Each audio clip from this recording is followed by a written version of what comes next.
Segundo, nós vemos na parábola o arrependimento. Verso 17, capítulo 15, verso 17. Caindo, porém, em si, e tornando em si, disse: quantos empregados do meu pai têm abundância em pão, e eu aqui pereço de fome. Depois de perder tudo, depois de chegar no fundo do poço, depois de não ter absolutamente mais nada, aquele jovem, ele cai em si. Isso é muito difícil, porque nós temos a tendência de achar que estamos certos, mesmo quando estamos errados. Porque nós somos tão arrogantes e nós achamos que nós estamos corretos, mesmo quando estamos errados, mesmo quando não estamos nem sabendo o que estamos fazendo. Mas aquele jovem, ele cai em si. E cair em si é entender a sua pecaminosidade, é entender a sua miserabilidade. O verso 16 diz que ele desejava encher o seu estômago com as bolotas que os porcos comiam, e ninguém lhe dava nada. Essa estranha fome física era acompanhada de uma estranha fome espiritual, pelo qual aquele homem passava. Quando o Filho de Deus se afasta, ele passa a caminhar no meio dos porcos. E ele passa a querer saciar a sua fome com aquilo que os porcos comem. Mas isso não é mais possível, porque ele recebeu nova natureza.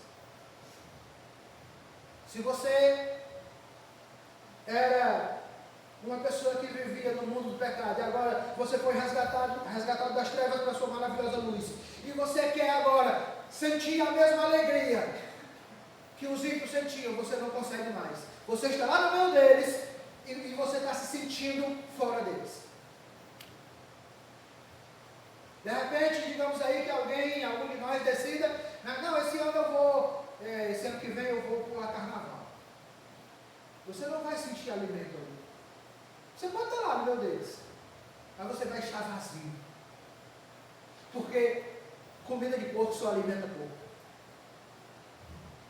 Alimento de ímpio só alimenta ímpio. Alimento estragado só alimenta aves de rapina. Os mundanos, eles são felizes à sua maneira, à sua pobreza espiritual. Isso não serve mais para mim, não serve mais para você. Esse homem queria satisfazer-se com a comida dos porcos, mas ele não podia satisfazer, porque recebeu nova natureza.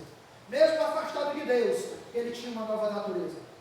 Ele precisava de outro alimento. Ele precisava de alimento correto.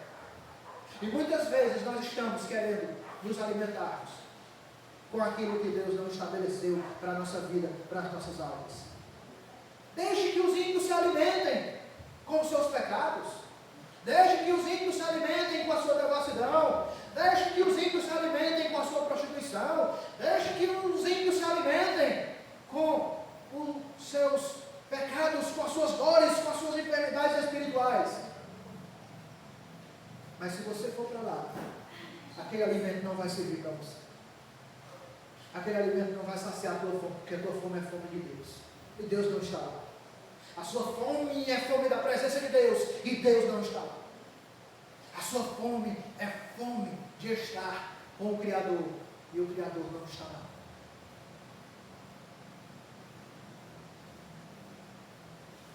Esse momento de cair em si é de reconhecer o seu erro, a sua pecaminosidade.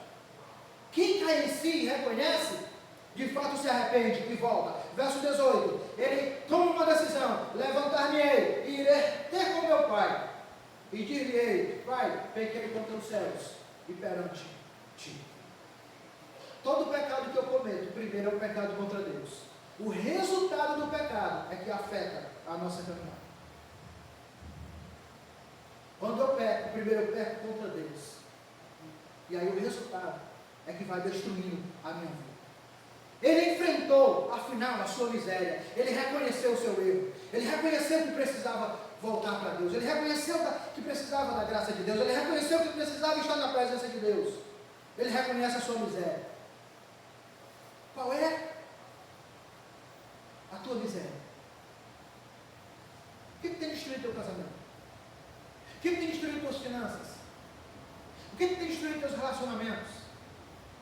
O que tem destruído você por dentro? Essa é a tua miséria. que você precisa se libertar dela. Você precisa abandonar. Ele se levantou a voz, e falou: eu não nasci para isso, eu não nasci para viver dessa maneira, eu não nasci para viver nessa vergonha, eu não nasci para estar no meio dos porcos, eu não nasci para comer comida de porco, eu não nasci para viver no meio da devassidão, eu não nasci para viver no meio da prostituição, eu não nasci para viver no meio do povo pecador, eu nasci para viver na presença do Todo-Poderoso.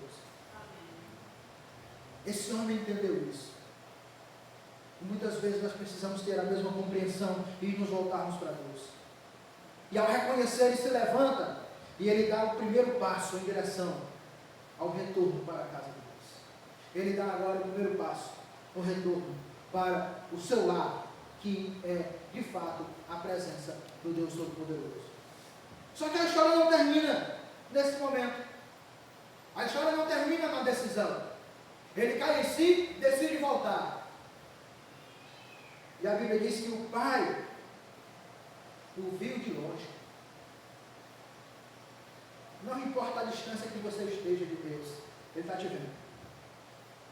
O pai o viu de longe, correu até ele e o abraçou. Deus está só esperando que você tome uma decisão para te acolher. Deus está só esperando que você tome uma decisão para acolher você, para transformar a sua vida, para mudar a sua história, para mudar a sua realidade. Deus está só esperando, meu irmão, que você caia em si, que você entenda que você precisa de transformação, que você precisa de mudança, que você precisa de uma nova caminhada com Ele, para que Ele abra os braços e te abrace e mude a sua história. E não há história que Deus não possa mudar. Não há estado que Deus não possa mudar. Não há absolutamente nada impossível para Deus. Reconhecimento do pecado, decisão de voltar, e isso gera uma mudança na vida de quem toma essa decisão. 1 João 1,9 diz: se confessarmos nosso pecado, Ele é fiel e justo para nos perdoar os pecados e nos purificar de toda a injustiça. Mas isso somente Ele pode fazer. E somente você pode tomar essa decisão. Você já caiu em si alguma vez? Já entendeu o seu erro, o seu fracasso? Já percebeu que longe de Deus você não pode? Você já percebeu que longe de Deus você não tem alimento? Você já percebeu que longe de Deus a tua fome espiritual ela não é saciada? Porque você precisa, e eu, da presença de Deus.